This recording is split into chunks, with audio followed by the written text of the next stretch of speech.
So I wanted to ask you about a very specific experience, which is that in 2000 you played at the Sydney Olympics at the closing ceremonies.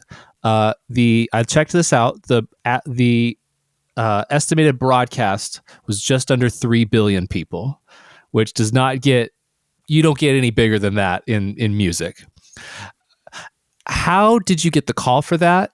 How did I want to know everything. How did what Okay. did you? Well, it's the Sydney Olympics, so it's being put on. The Olympics are being hosted by Australia, so they want to feature Australian artists and all that. And my brother and I are a kind of part of the fabric of Australia, because we've been on television and in everyone's lounge room out there, record player, since the 60s. And so they wanted, they rang me. I was actually living in England at that time, and they rang me and wanted me to do it.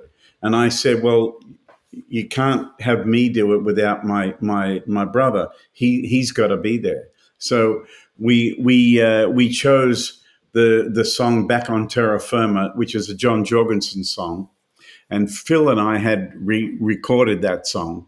So I used the backing track from the original recording, and we played live over the top.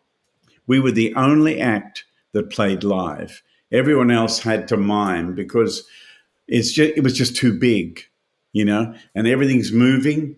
It's this long parade of there were 30,000 people working on that event.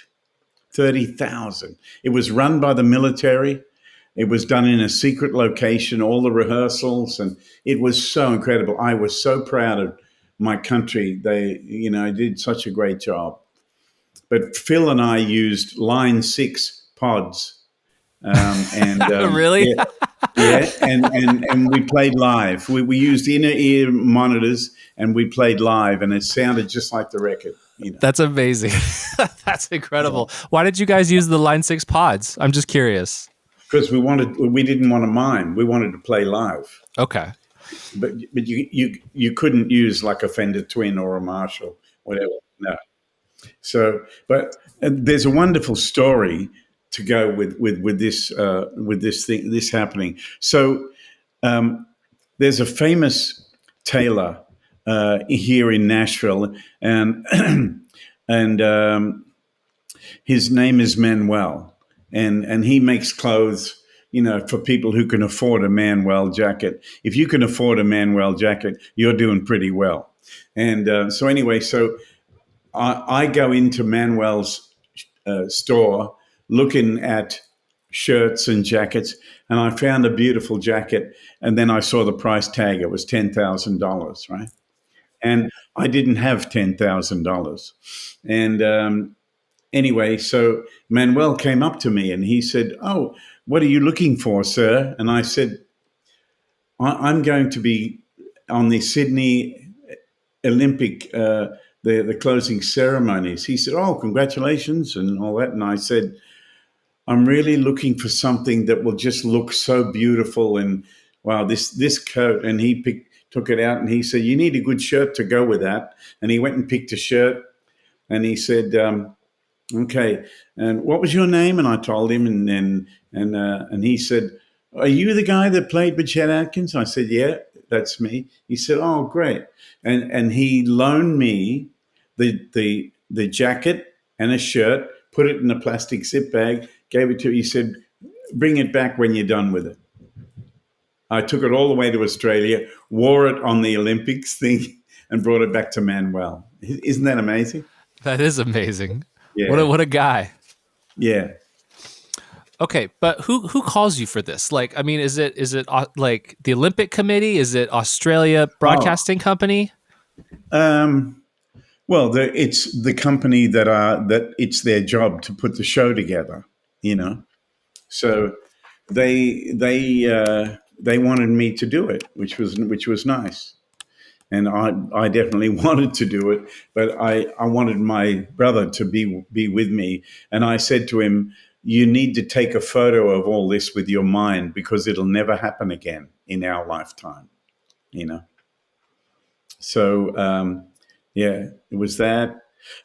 There's another wonderful story about this. Is so the backing track had to be 2 minutes and 46 seconds, no longer. Everyone had the same time, right? So I go to the studio where Chet's grandson Jonathan works, and we did the edit together. He's a sound engineer and a mixing and mastering guy, and he did the edit for me.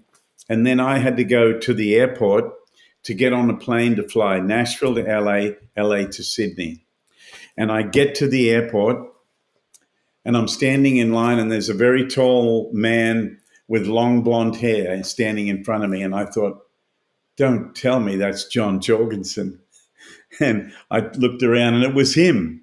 And I got to tell him on that flight, yeah, that we were going to do the Olympic ceremony and that we were going to play his song back on terra firma.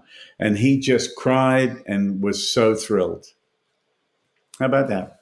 That's amazing. Okay, Mm. so walk me through the rehearsal process. I mean, is there like you told me the military was running it? Like, were you guys Well, obviously? I'm sure you're. yeah, they were making sure everyone got around and got to where they had to be, and they were taking care of all the logistics. Um, Rehearsals were with in ear monitors, and we basically got the sound together, and and we ran it a few times, and then we had to run the whole thing with everything moving and all the other artists were going. We had to run it with everyone, and then they had to time it because it had to work out to a certain time, and it was a military style operation, and it worked perfectly, and it was right on the minute. It was exactly the right time, so it was beautiful. And then for that, do they like count? Does like a producer in your ear like, all right, you guys start in 5, 4, 3, 2, 1, or did you just know when to go, or how did that Oh work? well, we'd had enough rehearsals. We were on right before a band called Noiseworks, and we were after someone like Kylie Minogue or someone like that. So we knew exactly when we were on, and it started out with a ba-da-ba, da-da, da-da, yeah. So yeah, once you've rehearsed it a few times, you've got it, and it's only 2 minutes and 46 seconds. So you got to throw everything you can at it, play the melody, do the stuff, and make sure that when the camera's on you, that you're animated and you're looking down the barrel at people. And so I had my Manuel jacket, and I had Maton Guitars built me an electric guitar, a white one with a red scratch guard. People are not going to forget. The guy with a white guitar and the red. I did all I could to try and help stand out a little. Well, it definitely is an amazing performance, and everyone should check it out. We'll put a link to it in the YouTube description for Yeah, sure. yeah. Um, The actual quality of the film's not that great because it was a long while ago. yeah, but I mean, it's still pretty amazing. Like even if the quality isn't there, it's fascinating. Like you played in front of like multiple billions of people. Yeah. Well, there are 100,000 people in the stadium, 30,000 athletes out in the middle of the thing, and then 2.75 billion people out there watching on TV. It's pretty amazing. 3 billion or something. It's unbelievable.